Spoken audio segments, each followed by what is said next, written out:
things, a couple more things to talk about this semester. One of them is to review this dictionary example, and this will either take most of today or all of today. Other things I want to cover, again, we'll see how long it takes, is using other web services other than something we write. So for example, if you notice the last assignment, you're to connect to a weather service that provides weather information. You're going to get the data back and you're going to parse it. So you're going to integrate with that. And that's actually a sort of a big deal because a lot of software these days integrates with other things or integrates with other services. So that's a good thing to be able to know how to do. The other thing I like to do is look and see how jQuery influences this and maybe do a little more complicated jQuery example. So that's kind of the plot for the next two classes. All right. We'll see how it goes today, and then everything else we'll pick up next time. So that's today's week 13. Next week is week 14. Week 15, what I'd like to do is have a review for the final and just follow Canvas to see like if the review is going to be in person or if it's going to be virtual. All right. And that last week will be sort of a catch-up week for you to ask any questions you have or any problem assignments that you have or whatever, and a review for the final. And again, keep your eyes open to Canvas. You should always keep your eyes open to Canvas because I post announcements there or corrections or whatever. But especially these last 2 weeks, because I'll let you know how the last 2 weeks are going to go as far as in person or virtual. Next week just keep your eyes open. Next week, unless you hear otherwise, will be in person. And I'm planning probably for week 15 to be virtual, but I'll post an announcement if it is virtual. All right.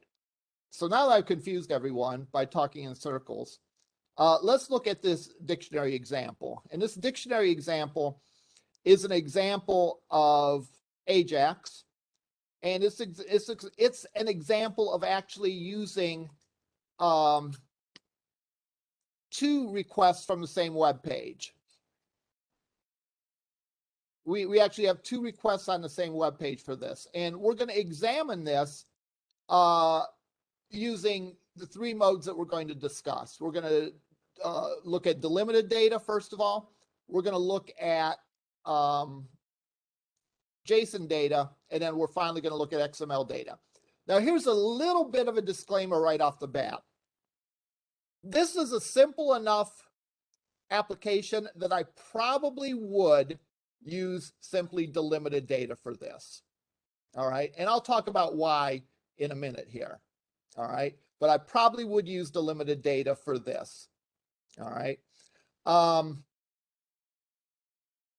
I'm doing it via JSON and XML because I didn't want to jump into some humongous example using JSON or XML. So I decided to start with a simple one to give you a taste. And then I'll show some more examples online of what if the data was more complicated? What would you do in JSON versus XML? All right, so here's how this works. This is a page that translates mathematical terms from English into Spanish. And I have an array that is used, all right, in this program, but probably more realistically, this would be done via some sort of database.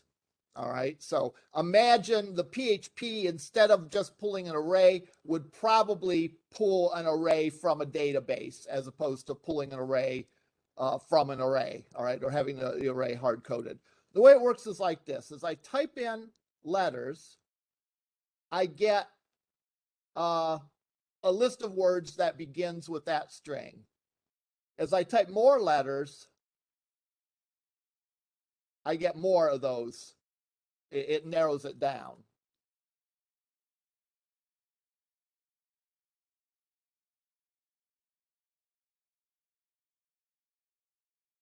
All right. When I have the one that I want, I can press go and get the Spanish translation for it. There's actually two different AJAX requests going on here. One is to take the letter that was entered in, letter or letters that were entered in,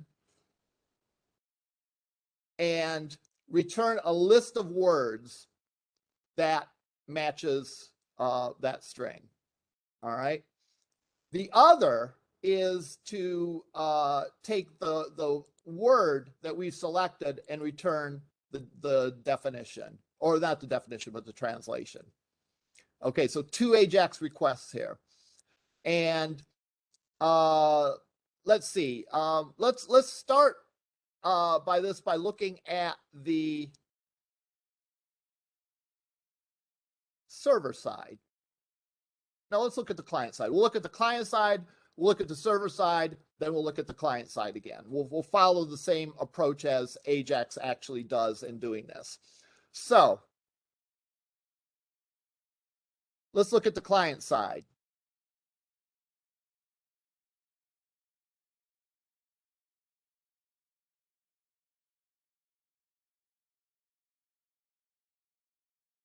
I have a form.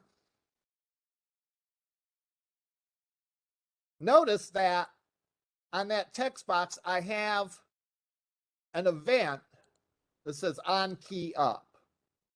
All right. Now you might think this is silly, but if I made this on key down, it would have it would have an impact. Let's see what happens if I make this on key down.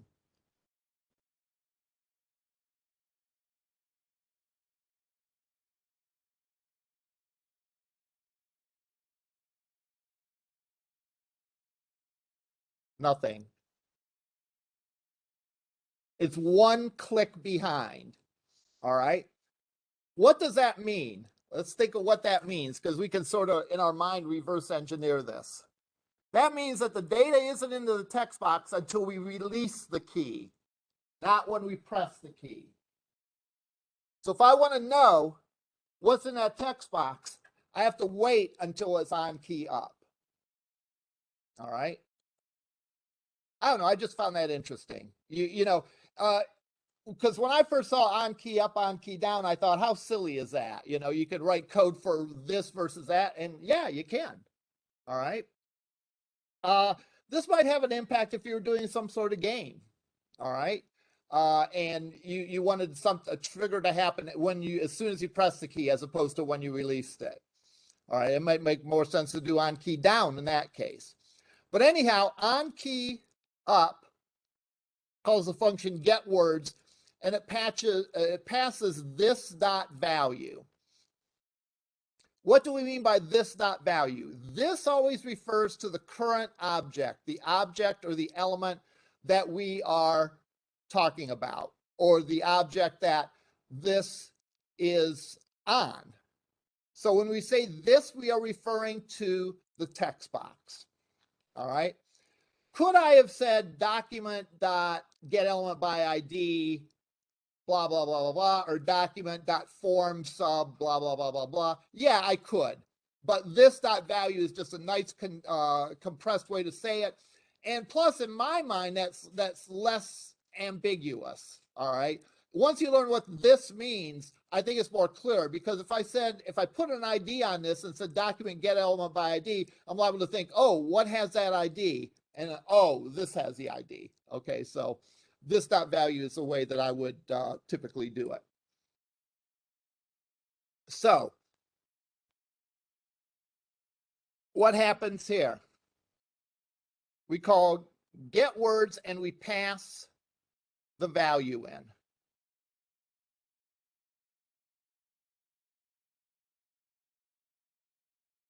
We have already, by the way, when this page loads, executed this. So we've created two HTTP objects. We probably could get away with one, but I'm not going to. Why? Because I think that would possibly cloud the issue if I did one request while another request was going on. So I made it so that there's a request to get the list of words, and there's a separate request object to handle getting the translation. So get words. All right. If there's nothing in there, or if substring 01 is space, then what do? I clear out the dropdown. So what does that mean? If I type an A, oh,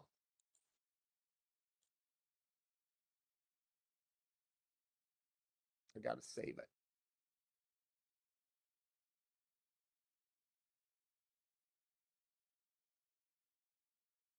If I type an A and then back up, we want to get rid of that. So if we press a key that gets rid of that, or if I type in a space, then it clears out the dropdown. Let's look at what this function means. This one is obvious. All right. If there is nothing in that arg entered variable. This one is looking to see if the substring 01 is equal to a space. I probably could have done a trim on it here and just check that, but I did it this way. I did this example a while ago. Who knows why I did it this way? So let's look at what the substring function does.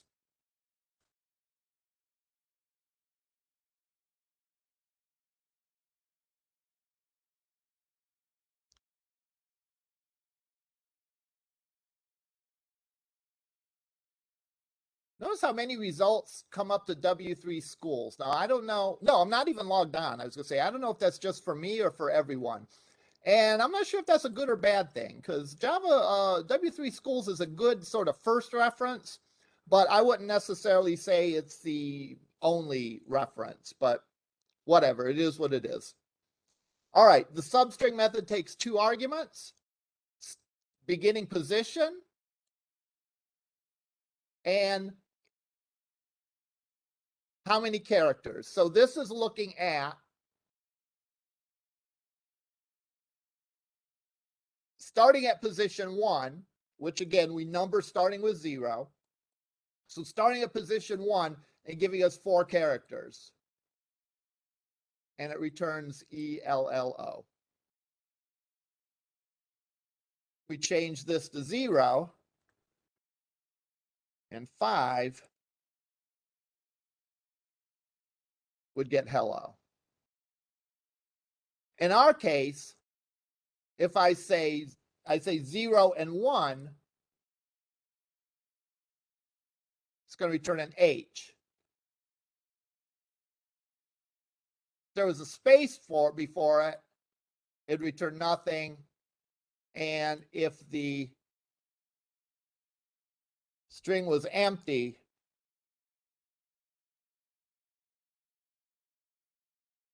it actually gives us a nothing, I guess.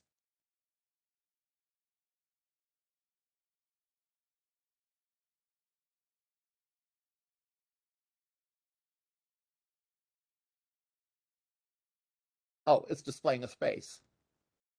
And we can't see it on the screen. Okay. So anyhow, that's what I'm doing in the code here. I'm looking to see if it begins with a space. That's what this means. Or if there's nothing in the string. And again, an alternate version of this would be to trim and get rid of the leading and trailing spaces before you did any processing. So if I was doing this over again, I might say arg, let's see.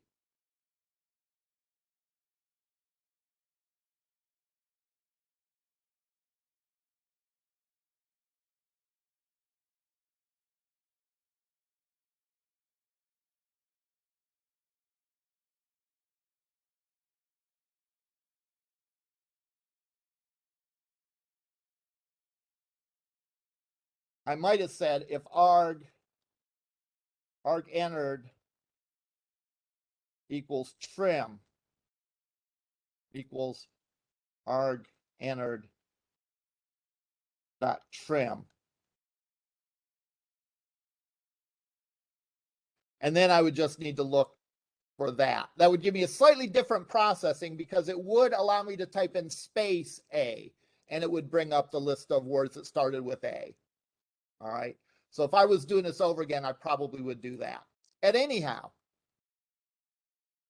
a good idea, and I think I've mentioned this before, but a good idea for you when you study code, it's a good idea to take code, take the examples and study it.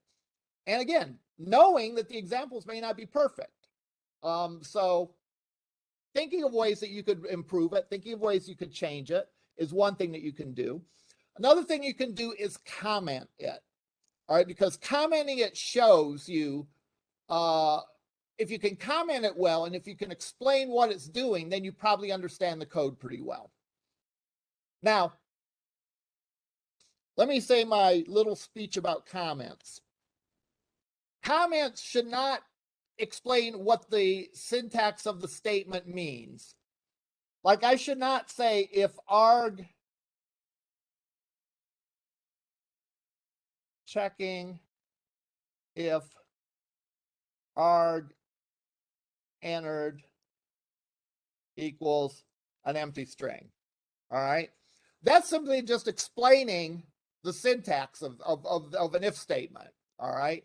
Or something like that. Or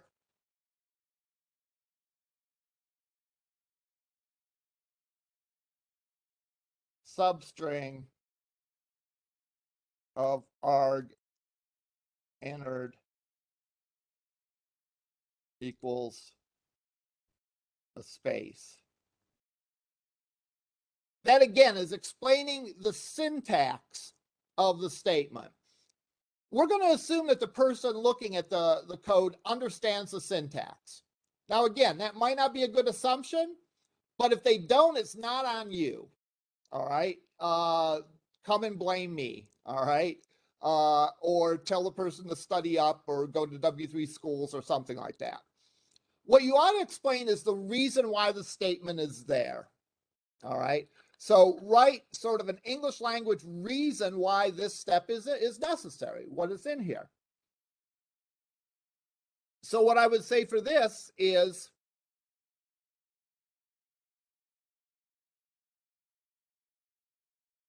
if nothing is entered in text box or first character is empty, then I'm going to clear out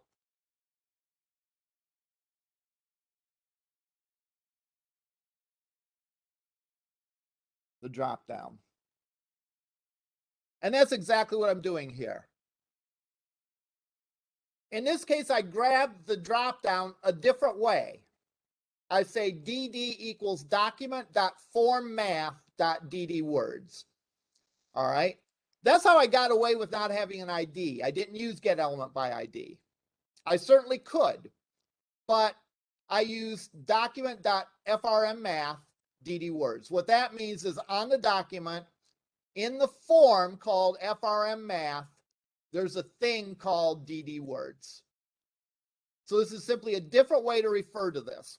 Why do I do this? Why do I sometimes use get element by ID and sometimes use other ways?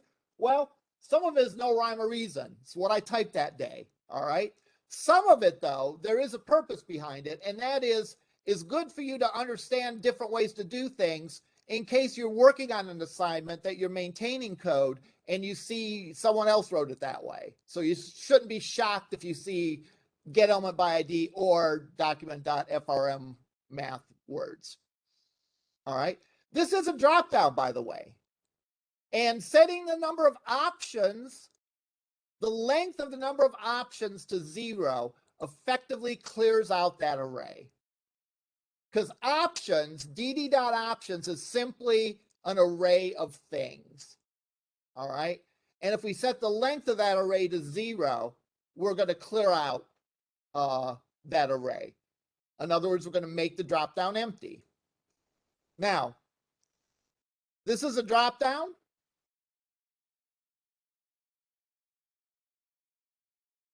The size of 5 means that it will show 5 options at a time.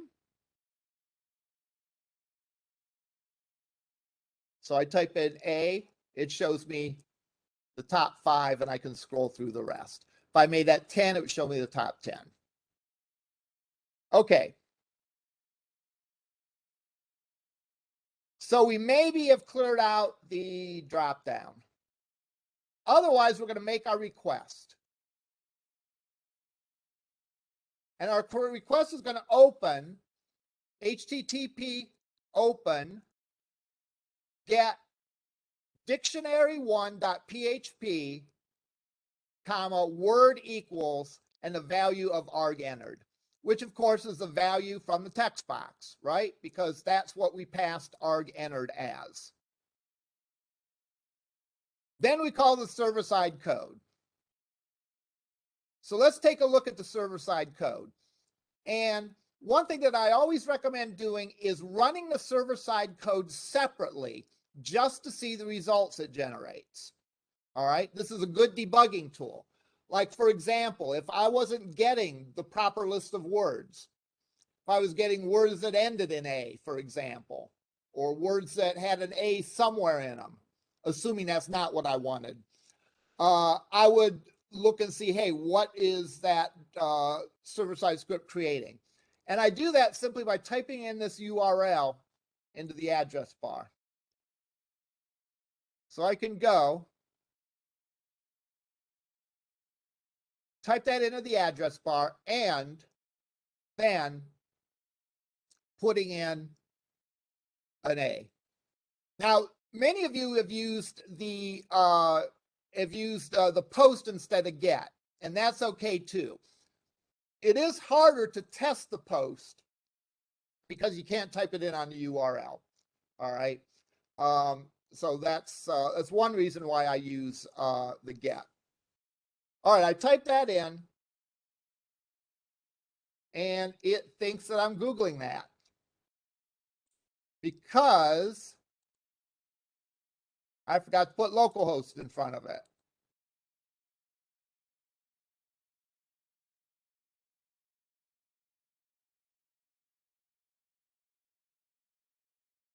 And it gives me that error because it's actually in a subfolder called delimited.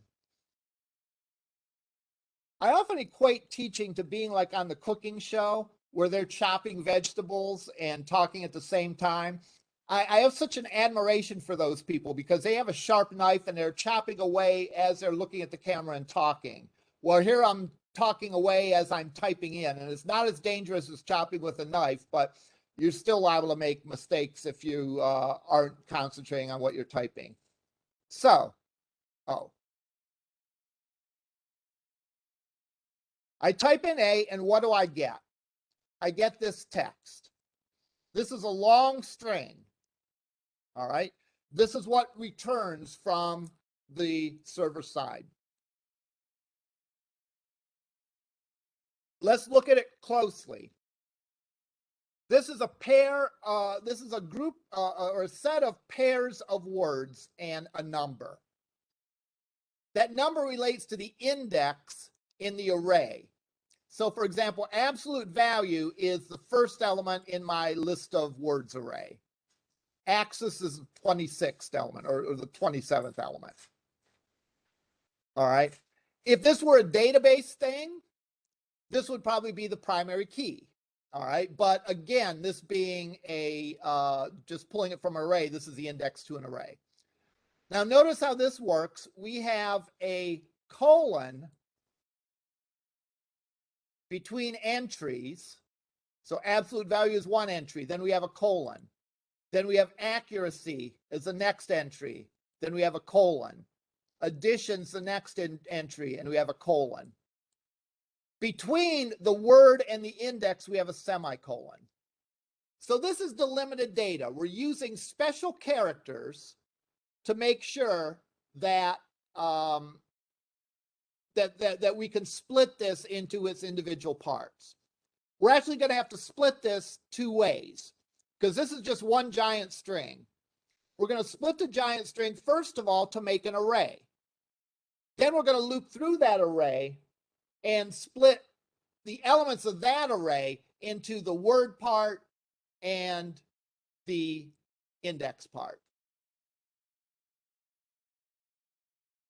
One thing we better make sure of, we better make sure that none of the words that we have contain either a colon or a semicolon, because that would be trouble, because it would interpret that as saying that there's another entry. And if it didn't represent another entry, then there'd be problems. All right, so this is what we get back, a giant string. Let's see the server-side code that produces that. That's dictionary1.php. Notice, by the way, that this is not a complete web page. Think of these as just like services that the server provides, not providing an entire web page. You're just providing data. All right. First thing on it is to include dictionary.inc. Why do I have that in there? Well, because my list of words is going to be used for two requests. My list of words is going to be used when I type in the letter, and my list of words is going to be when I select that. So in both cases, I need to use the same array. So that's something that's shared between two different PHP files. Therefore, it better be in the include file. If it were not in the include file, if it were coded as part of this dictionary1 PHP, would have to make sure that dictionary1.php and dictionary2.php always were in sync. And here's a spoiler alert. If you're going to depend on coding to make sure two things are in sync, it's going to fail at some point, all right? If it's in one place, it can't be inconsistent. It can be wrong, but it's going to be wrong in a consistent manner, which next to working is the best is the best possible scenario. So we have include dictionary.inc that brings in my giant array of English words and their Spanish translation.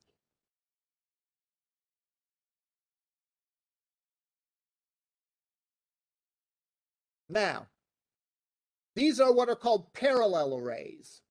In other words, the fourth entry in this array of English words corresponds to the fourth entry in the Spanish list of words. Okay, so we grab the request from the query string value of word. One nice thing about the $_request is that this will work whether we did a get or a post.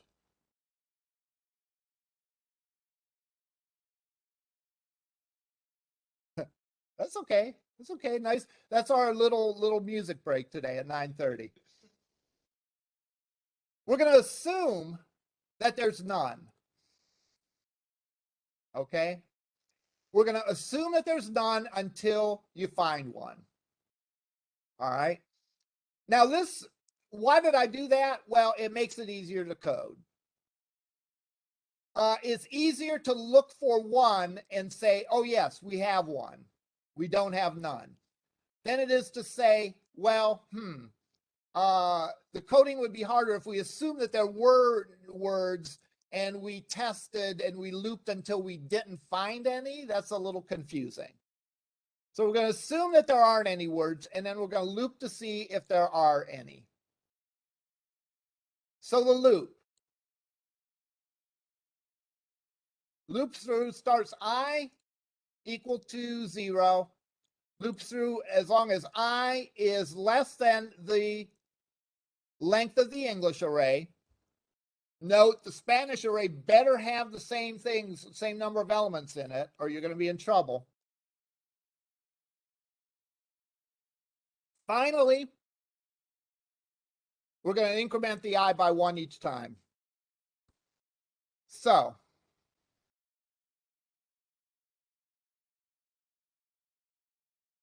I look to see if the word, the position of the word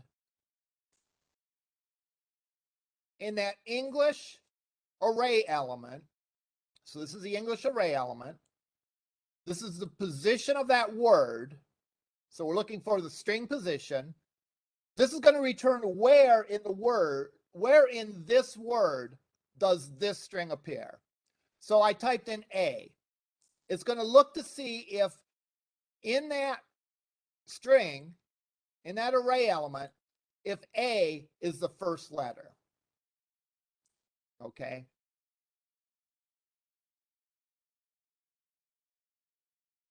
I'm not saying if it's anywhere in there. That I'd have to do to see if it's 0 or greater. All right.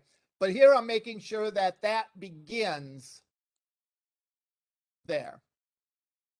Now, why do I have 3 equal signs? That's kind of something that maybe you haven't seen before, and you're not seeing things. All right. And it's not an error because it works. All right.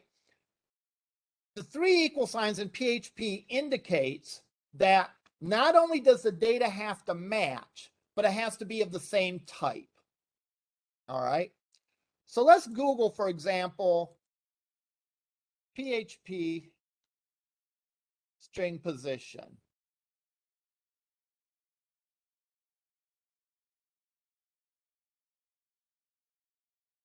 It's looking for where PHP appears in this statement. And it appears starting at position 0, 1, 2, 3, 4, 5, 6, 7. Sure enough, it shows up at 7. Now, let's mess this up.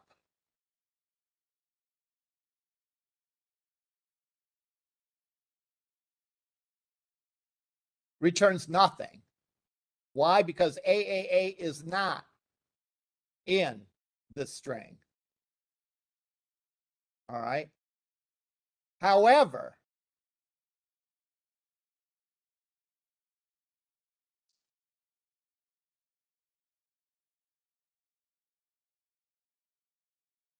if I use this with 2 equal signs,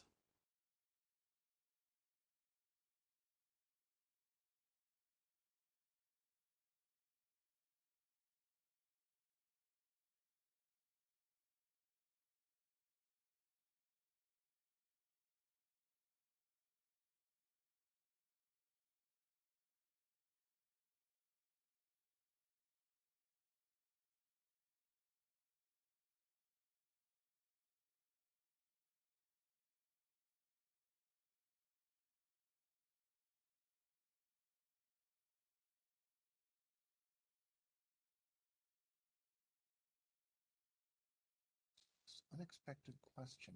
Oh, PHP land, not JavaScript land.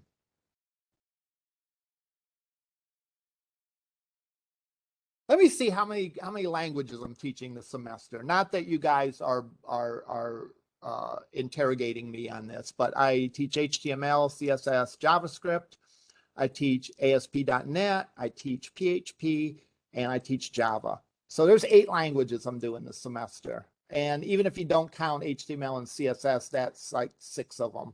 So forgive me if I ever forget the syntax of something and I have to Google it, or I make dumb mistakes like this. It tells me that it's 0. So how do I differentiate between this being 0 because it matched the first letter? All right, if I do a search for I, it's going to tell me it's 0. Versus I search for something that isn't there.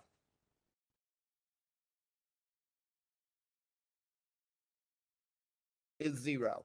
You do that by doing the 3 equal signs, because the 3 equal signs in PHP says not only do the values match, but they're the same data type.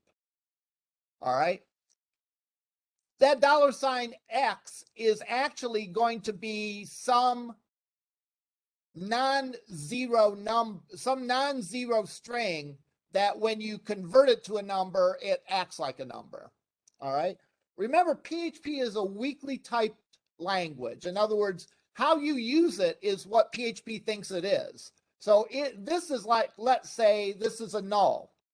It probably would be a null after I executed that.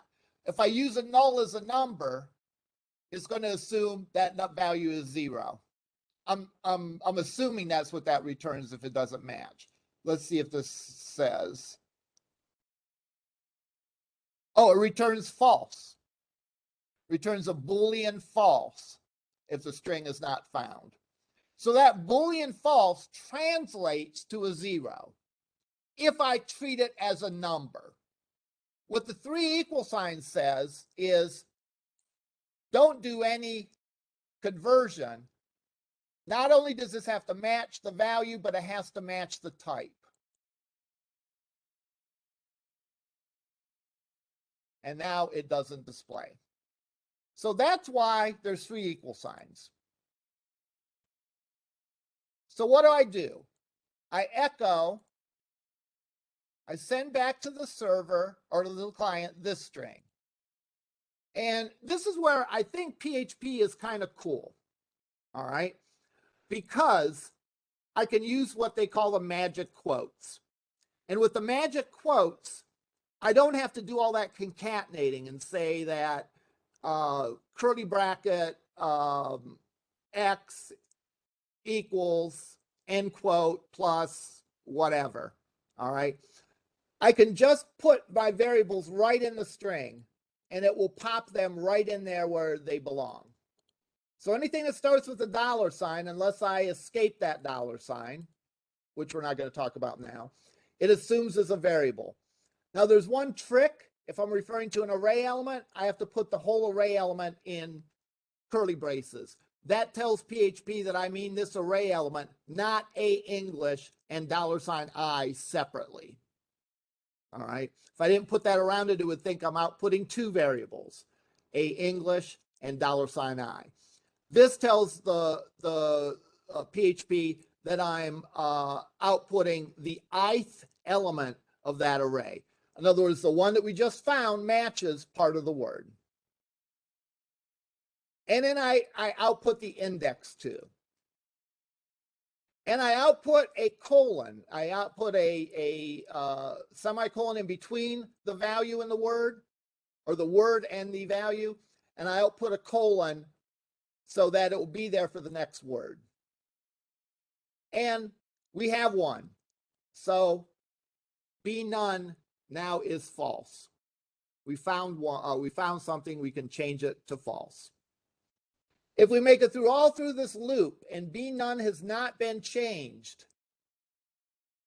from true to false, so if be none equals true, then we simply output a dummy value that says no words match this pattern.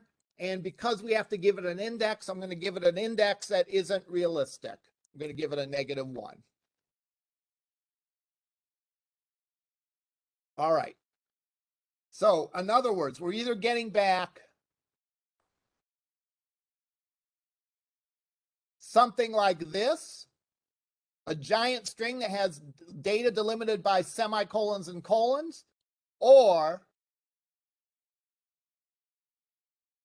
something like this, a single entry that says no words match this pattern.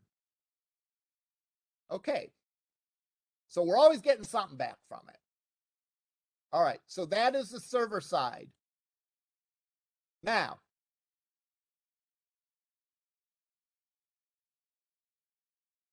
I could have had the server side output an HTML drop-down list. All right, I could do that, but I didn't. All right, this one was done intentionally. All right, It's best if the server returns data and the client does formatting.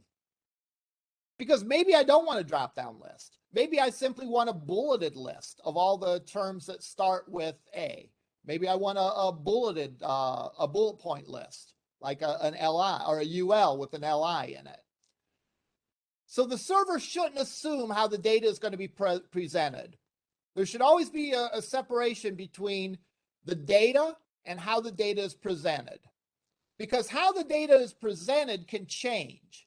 It could vary. We could have another program on our site, another page on our site that does something different with this data that we get back from the server script. So if we build into the server-side script the HTML, then any page that used that server script would be stuck getting back that HTML. So instead, we just return back data. All right. And when we return back data, then the client can take that data and format it however it wants to. So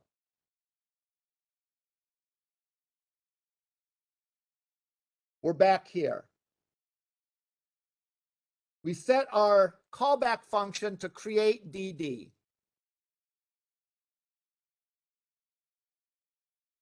All right, what does that do? Well,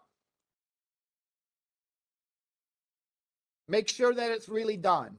Remember, this onReadyStateChange method gets called every time there's some status change of that request object, that pipeline. So when the request is sent, when the server gets the request, when the server's thinking about it, when the server sends back an answer, all those statuses change the status, the ready state of the HTTP object. 4 is the one we're interested in because that means that we have an answer. We grab the answer back because the answer back, this whole giant string,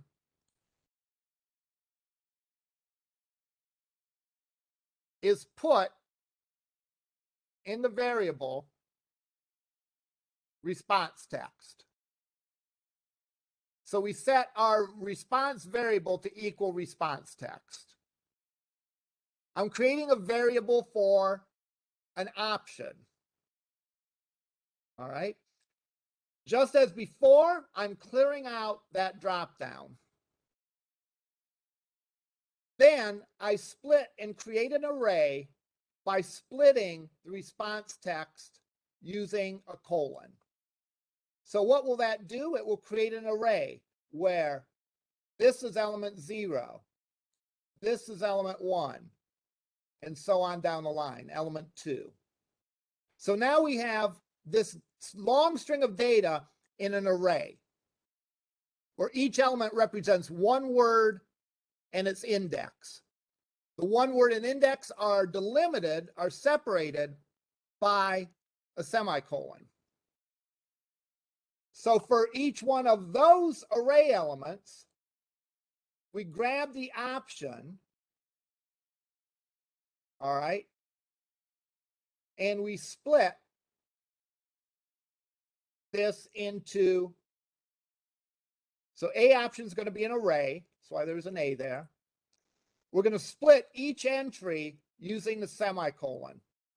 So now we have in array sub 0 and A option sub 0, we have the word. In array sub 1, we have the index. I then add to the dropdown at the position indicated by length. So since there's no elements in there, at first that's going to be 0. After we add 1, it's going to be 1. I'm creating a new option where this is a text that is seen by the user, and this is the value associated with that option.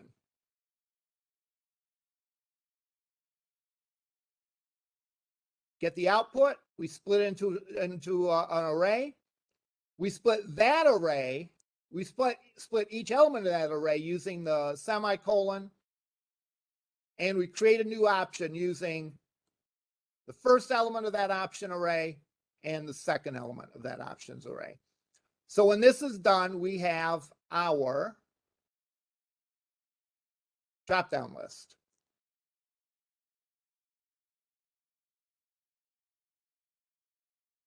The rest is a piece of cake because this is based on an on-click method. Could I have made it an on-click method on the drop-down? You bet I could. All right, but I didn't. A fun exercise, fun in quotation marks, would be for you to go and try to change this. So when I clicked on it, it would automatically bring up the translation. But I click on the button to do it. What does that do? This one's pretty straightforward. If I click on the button, I call Get Translation.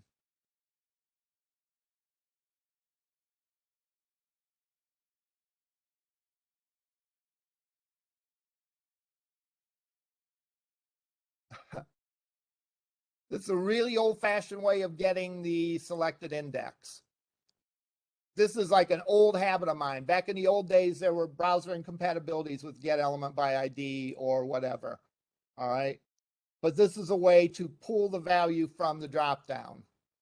Give me the element of DD words that is subscripted by the selected index, the one that was clicked on. If the value is -1, remember that -1 indicated that there's no words.